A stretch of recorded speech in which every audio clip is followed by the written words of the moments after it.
사도신경으로 신앙고백 드립니다. 나는 전능하신 아버지 하나님, 천지의 창조주를 믿습니다. 나는 그의 유일하신 아들 우리 주 예수 그리스도를 믿습니다. 그는 성령으로 잉태되어 동정녀 마리아에게서 나시고 본디오 빌라도에게 고난을 받아 십자가에 못 박혀 죽으시고 장사된 지 사흘 만에 죽은 자 가운데서 다시 살아나셨으며 하늘에 오르시어 전능하신 아버지 하나님 우편에 앉아 계시다가 거기로부터 살아있는 자와 죽은 자를 심판하러 오십니다. 나는 성령을 믿으며 거룩한 공교회와 성도의 교제와 죄를 용서받는 것과 몸의 부활과 영생을 믿습니다. 아멘.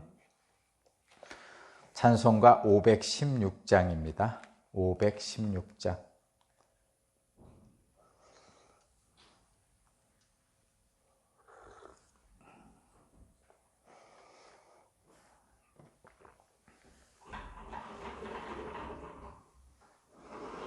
(516장입니다)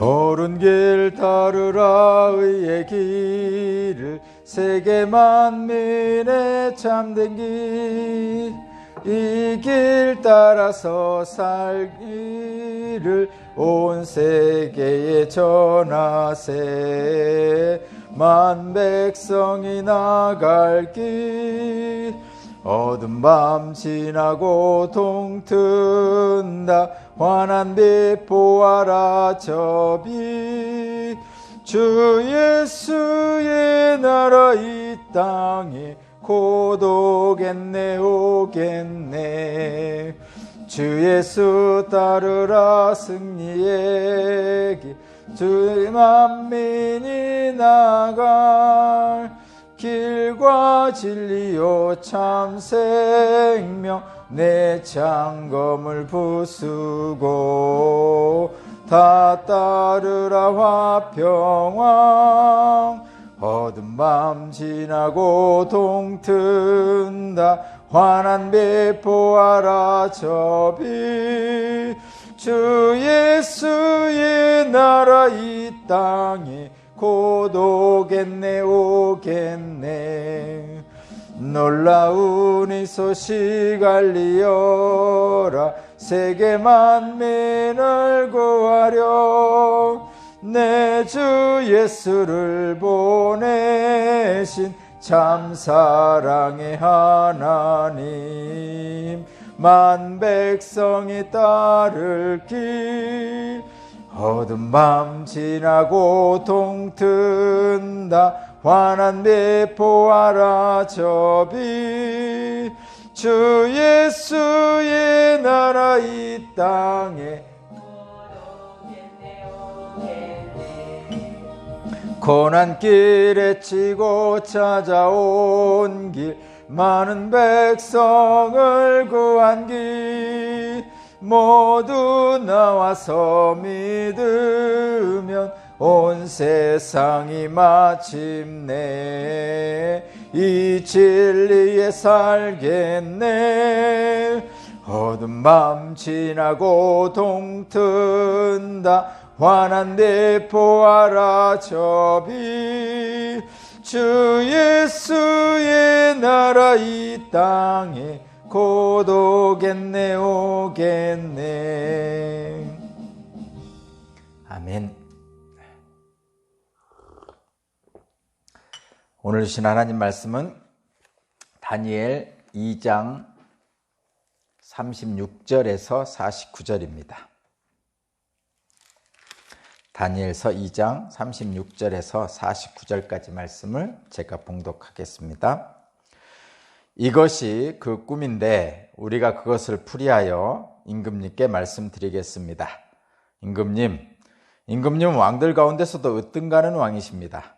하늘의 하나님이 임금님께 나라와 권세와 힘과 영광을 주셨습니다. 사람과 들의 짐승과 공중의 새를 그들이 어디에 있든지 임금님의 손에 넘겨주시고 이 모두를 다스리는 통치자로 세우셨습니다. 임금님 바로 그 금으로 된 머리입니다. 임금님 뒤에는 임금님의 나라보다 못한 다른 나라가 일어날 것입니다. 그 뒤에 놋새로 된 셋째 나라가 온 땅을 다스릴 것입니다. 넷째 나라는 쇠처럼 강할 것입니다. 쇠는 모든 것을 으깨고 박살냅니다. 쇠가 모든 것을 부서뜨리는 것처럼 그 나라는 문나라를 으깨고 부서뜨릴 것입니다. 임금님이 보신 발과 발가락의 일부는 토기장의 진흙이고 일부는 쇠였던 것과 같이 그 나라는 나누어질 것입니다. 그러나 임금님이 진흙과 쇠가 함께 있는 것을 보신 것 같이 그 나라는 쇠처럼 강한 면도 있을 것입니다.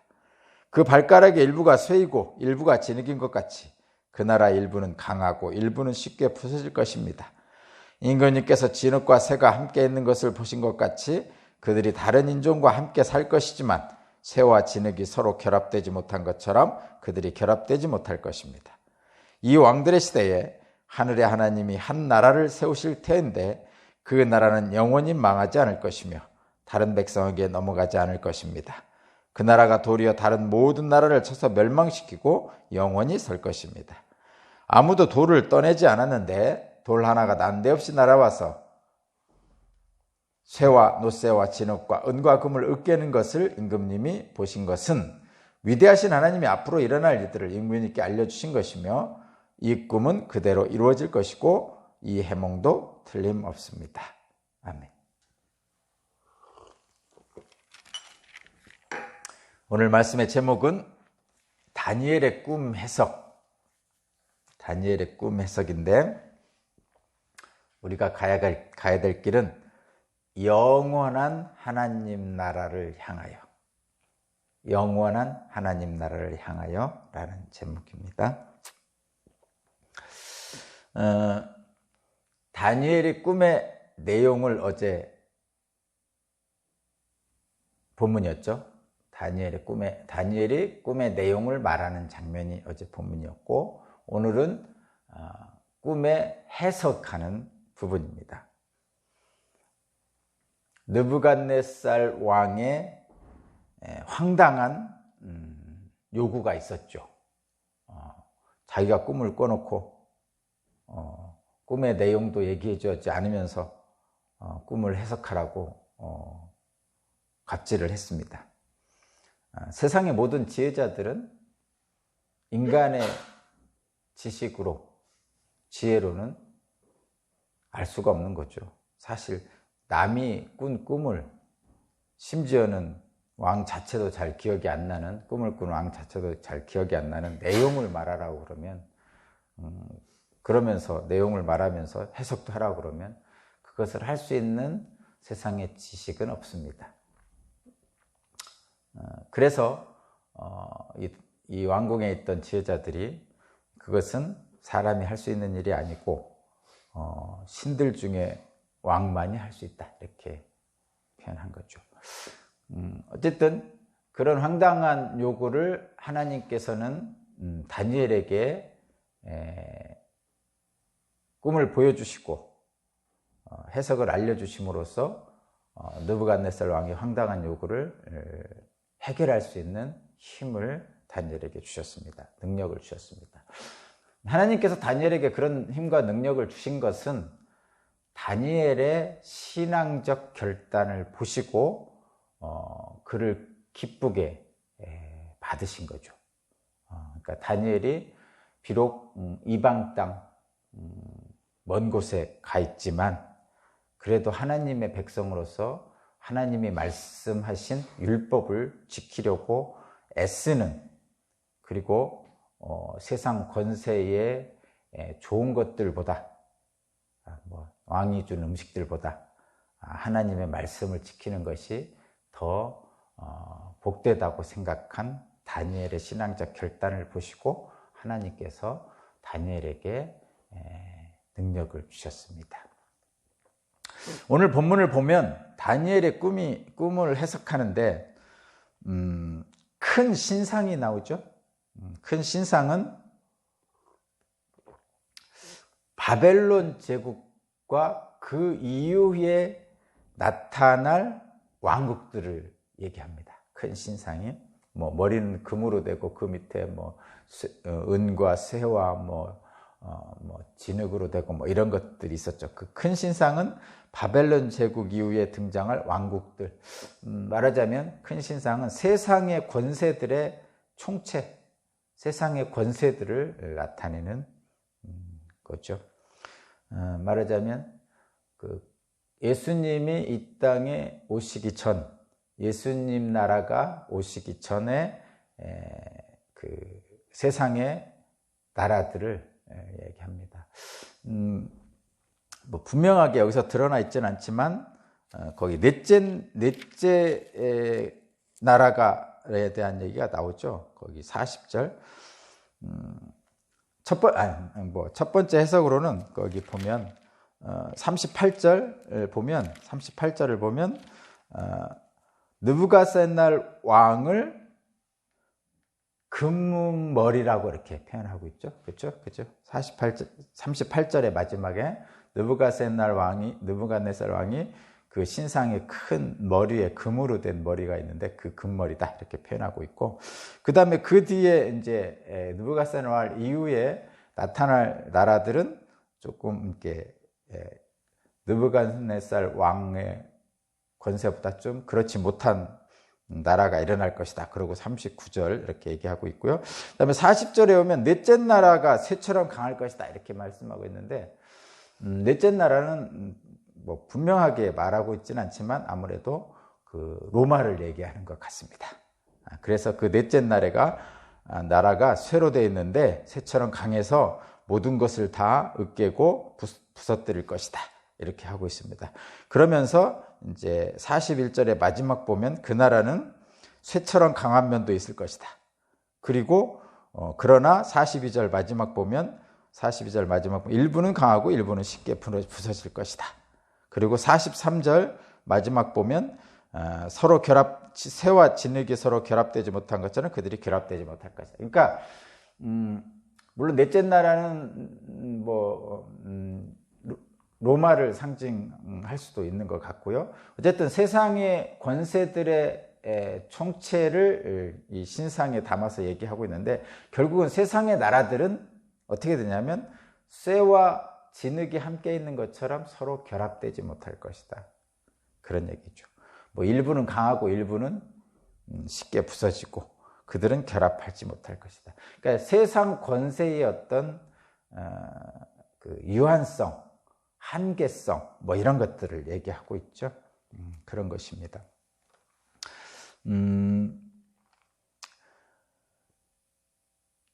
그런데 여기서 중요한 것은 세상 권세들에 대한 총체를 금신상에 비유해서 말씀하셨는데, 거기 그런 세상 권세들은 어디에서 나온 것이냐면 37절을 제가 한번 읽어볼게요. 37절.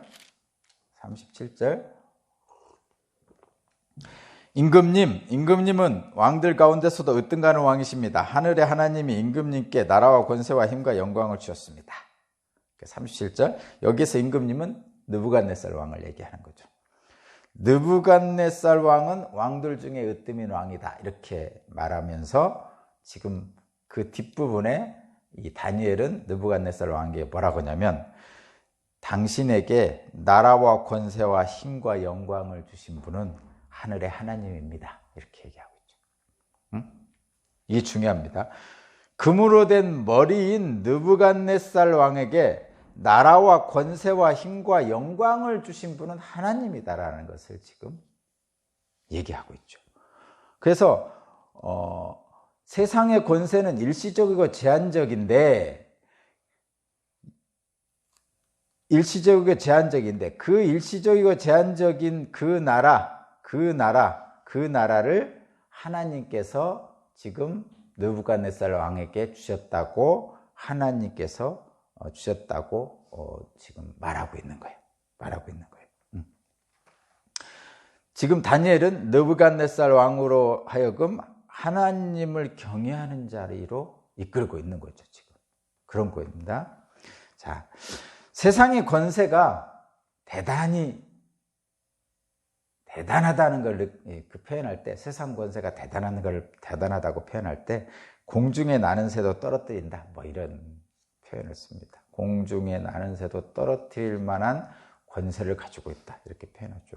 바벨론 왕 느부갓네살은 정말 그런 권세를 가지고 있었습니다. 그러니까 말도 안 되는 꿈의 내용까지 말하라고 하는 그런 황당한 명령까지 행하고, 그 명령을 수행하지 못하는 지혜자들을 다 죽이라고 할 정도로 대단한 권세를 가졌죠. 그런데 그 공중에 나는 새도 떨어뜨린다고 하는 그 권세를 가진 이들이 그 자리에서 물러난 뒤에는 그저 평범한 사람입니다. 이 얘기는 뭐냐면 세상 권세는 유한하다는 거죠. 세상 권세는 한계가 있고 일시적이라는 얘기입니다. 뭐 여러분도 우리 주변에 많이 느껴지죠? 우리나라 뭐 근현대를 봐도 그 세상 권세가 대단해 보이던 일본도 패망을 했죠. 그 다음에 우리나라 이제 왕으로 얘기할 수 있는 대통령들을 보세요.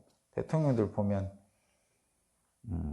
엄청난 권세를 부리는 듯 했지만 지금은 다 쓰러지고요. 또 퇴임한 이후에는 그저 한 사람의 평범한 사람일 뿐입니다. 그런 것들을 분명하게 우리에게 보여주고 있습니다. 그런데 느부갓네살 왕은 다니엘의 인도에 의해서 하나님을 경외하는 자리로 가게 됩니다. 거기 47절을 한번 보겠습니다. 47절 제가 읽어보겠습니다. 왕이 다니엘에게 말하였다. 그러니까 느부갓네살 왕이 다니엘에게 말한 거예요. 다니엘의 꿈의 해석을 듣고선 다니엘에게 왕이 말한 겁니다. 그대의 하나님은 참으로 모든 신 가운데서 으뜸이 가신 신이시요 모든 왕 가운데 으뜸 가는 군주시다. 그대가 이 비밀을 드러낼 수 있었으니 과연 그대의 하나님은 비밀을 드러내시는 분이다. 지금 세상의 권세, 나르는 새도 떨어뜨린다는 권세를 가진 느부갓네살 왕이 지금 하나님을 찬양하고 있어요. 그러니까 다니엘에 의해서 하나님께로 인도된 세상의 권세자인 느부갓네살 왕이 하나님께 겸손하게 찬양하고 있는 장면이죠. 사실 이런 한나라의 왕, 세상의 권세자가 하나님을 두려워하고 경외한다는 것은, 찬양한다는 것은 참으로 복된 겁니다. 실제로. 그렇죠? 하나님의 주권을 겸손히 인정하는 거거든요. 사실 지도자가 하나님에게 겸손하게 하나님의 주권을 인정하는 것은 정말 중요합니다. 특별히 지도자는 더 그렇습니다. 세상의 권세자들은. 뭐 이유는 여러분 다 아시겠죠? 느부갓네살 왕이 세상의 권세고 나르는 새도 떨어뜨리는데, 이 나르는 새도 떨어뜨리는 느부갓네살 왕이 하나님을 경외하고 하나님 앞에 겸손히 서면 어떻게 되냐면 백성들이 평안합니다. 당연하죠. 겸손한 지도자에게는 분별력이 있게 됩니다. 말하자면 자기 꿈을 꿔놓고 그 꿈 내용까지 말하라고 하는 이런 황당한 갑질은 하지 않는 거죠.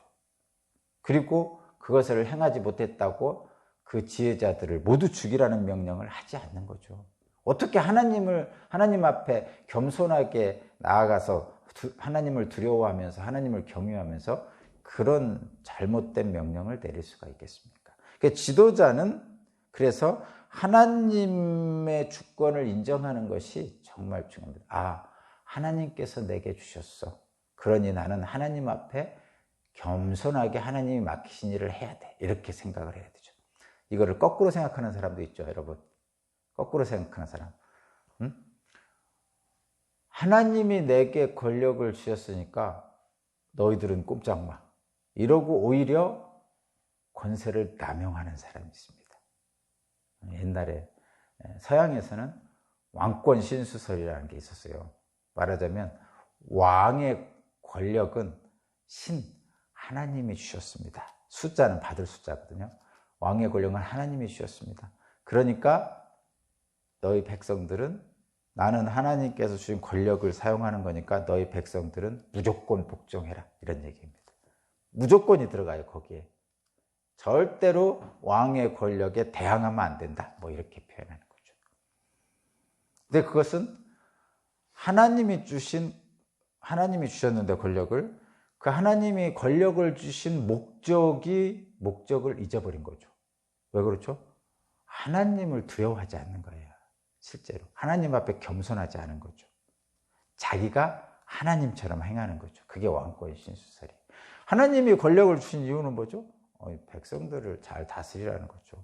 솔로몬 왕에게 그런 것처럼. 솔로몬 왕은 그 일천번제를 드릴 때 백성을 잘 돌볼 수 있는 듣는 마음, 지혜를 달라고 했잖아요. 그것을 들으신 하나님께서 그 마음을 기쁘게 받으시고 솔로몬에게 모든 영광을 주셨어요. 그러니까 그 왕권 신수설 같은 이런 잘못된 해석을 하면 안 됩니다. 그러면 오히려 지도자는 백성들을 억압하는 일을 하게 되는 거죠. 잘못된 겁니다. 그래서 하나님 앞에 겸손하게 하나님의 주권을 인정하고 하나님 뜻에 따라서 백성들에게 유익을 행할 수 있는 분별력을 갖는 것은 정말 중요합니다. 그런 면에서 이 지금 바벨론의 느부갓네살 왕은 47절에서 하나님을 찬양하는 이 모습은 정말로 중요합니다. 이 느부갓네살 왕이 이렇게 하나님을 찬양하고 나니까 분별력이 생기는 거예요. 분별력이 생기니까 뭘 하냐면 하나님의 뜻에 따라 백성들을 평안하게 통치하려고 애를 씁니다. 그 모습이 48절, 49절이에요. 자, 48절, 49절 제가 읽어보겠습니다.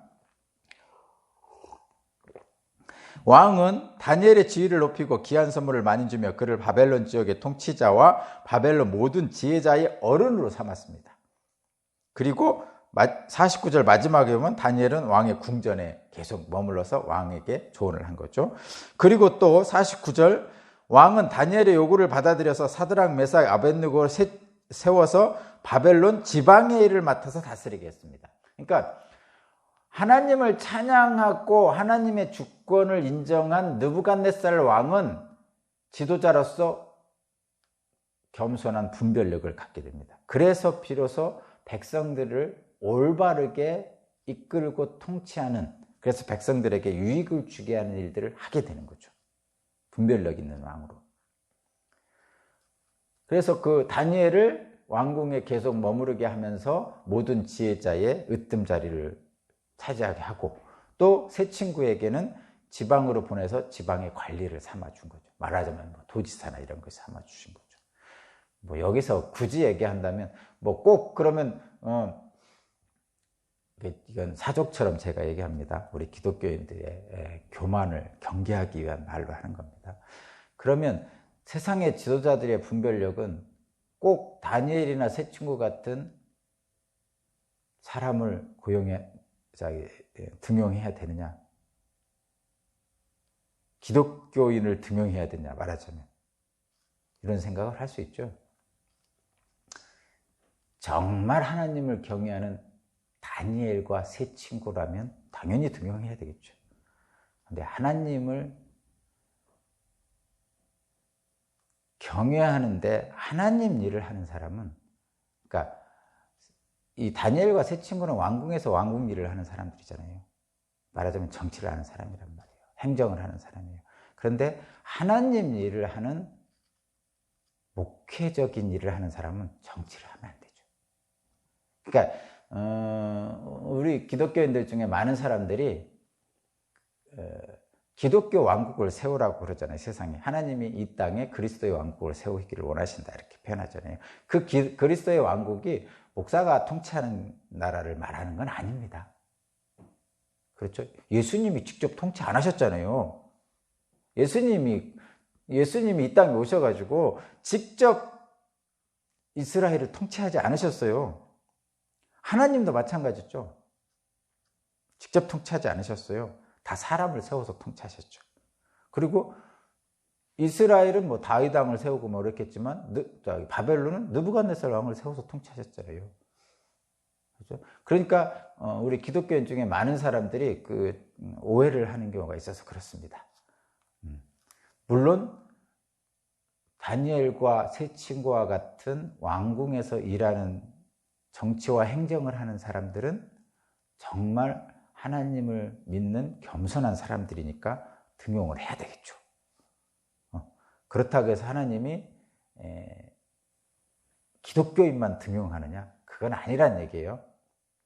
그러면 저와 여러분은 어떻게 해야 되냐? 기독교인으로서 겸손하게 하나님의 분별력을 가지려고 애를 써야 되고, 만약에 세상의 일을 하고 있다면 그 안에 하나님이 뜻하시는 목적,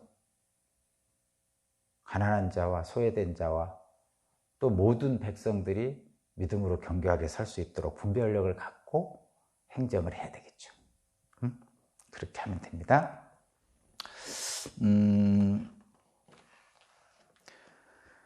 자, 결론입니다. 세상의 권세는 일시적입니다.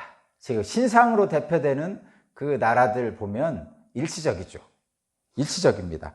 권력의 자리에 있을 때는 존귀함과 권세를 누리지만 그 자리에서 내려오면 그저 평범한 인간일 뿐입니다. 우리는 그것을 잊을 때가 있는데 잊어서는 안 됩니다. 세상 권세의 유한성에 대해서 분명히 표현하고 있습니다. 아까 제가 40절, 41절, 42절, 43절 읽어드렸어요. 그들은 유한합니다. 그러나 하나님은 무한하시죠. 44절입니다. 제가 44절 읽어드릴게요.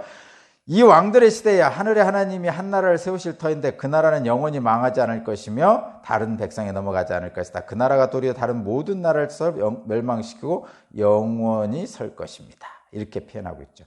거기에 왕들의 시대라는 것은 그냥 위에 있는 왕들을 얘기하는 거예요. 이 땅에라는 뜻입니다. 이 땅에 이렇게 보시면 돼요. 그러니까 하나님 나라는 물론 하늘에 세우셨죠. 영적인 하늘나라를 세우셨습니다. 그러나 이 땅에도 하나님 나라를 세우시길 원하시죠. 그래서 하늘의 뜻이 이 땅에 이루어지기를 원합니다 라고 우리가 기도하는 겁니다. 이 땅에 하늘에 하나님께서 나라를 세우실 터인데 그 나라는 영원하다. 그래서 하나님 나라가 영원하다는 얘기는 이렇게 생각하셔야 돼요. 하나님 나라가 영원하다는 것은 하나님의 뜻이 이루어지는 이 땅의 나라를 얘기하는 거죠. 그러면 꼭 우리가 얘기하는 기독교인이 대통령 되고 기독교인이 총리 되고 기독교인이 다 국회의원 되고 이런 나라를 이야기할 수도 있겠지만 하나님의 뜻이 이루어지는 나라면 이 땅의 모든 곳이면 다 하나님 나라. 그래서 가정천국이라는 표현도 있죠. 가정이 하나님 나라고 온전한 기독교인들이 가는 그 곳이 하나님 나라가 되는 거죠. 물론 그것이 나라라는 의미로 볼 때는 대한민국, 미국 이렇게 얘기할 수도 있는 것이고요. 그렇습니다. 세상의 권세, 세상의 나라는 유한하지만 하나님 나라는 영원한 거죠. 그런 면에서 영원한 하나님 나라가 나타나는 겁니다. 그러니까 아시리아, 바벨론, 로마 이렇게 나라들은 계속 바뀌지만 예수님께서 오신 이후로는 이스라엘도 하나님 나라, 안디옥도 하나님 나라, 그리스도 하나님 나라, 로마도 하나님 나라, 로마 이후에 나타나는 모든 세상의 나라들 속에 하나님 나라가 있습니다. 지금까지 있죠. 예수님이 세우신 2000년 동안 그리스도의 나라가 지금도 있죠. 한국에도 있고 미국에도 있죠. 하나님 나라는 그래서 영원한 것입니다. 자, 하나님 앞에 겸손하게 나아가면 하나님의 영광에 참여할 수 있습니다. 하나님의 영광에 참여하면 하늘의 기쁨을 이 땅에서 누릴 수가 있습니다. 그것이 그리스도께서 우리에게 주신 하늘의 비밀입니다. 오늘도 우리 주 예수 그리스도를 따라 하늘의 영광에 참여하는 저와 여러분이 되기를 바랍니다. 기도드리겠습니다. 세상 권세 앞에 하나님 나라의 믿음의 결단으로 살아가는 다니엘의 모습을 보면서 다니엘처럼 하나님의 이름을 높일 수 있는 믿음과 용기를 우리에게도 허락하여 주옵소서. 감사드리며 예수 그리스도 이름으로 기도합니다. 아멘. 516장 찬양 드리고 기도드리겠습니다.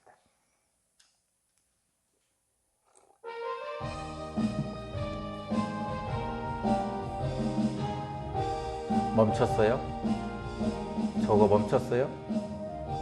따르라 끝내고 멈추려고 그래요? 그러세요. 이 길 따라서 살기를 온 세계에 전하세. 만 백성이 나갈 길 어두운 밤 지나고 동튼다. 환한 빛 보아라 저 빛. 주 예수의 나라 이 땅에 곧 오겠네 오겠네. 주 예수 따르라 승리의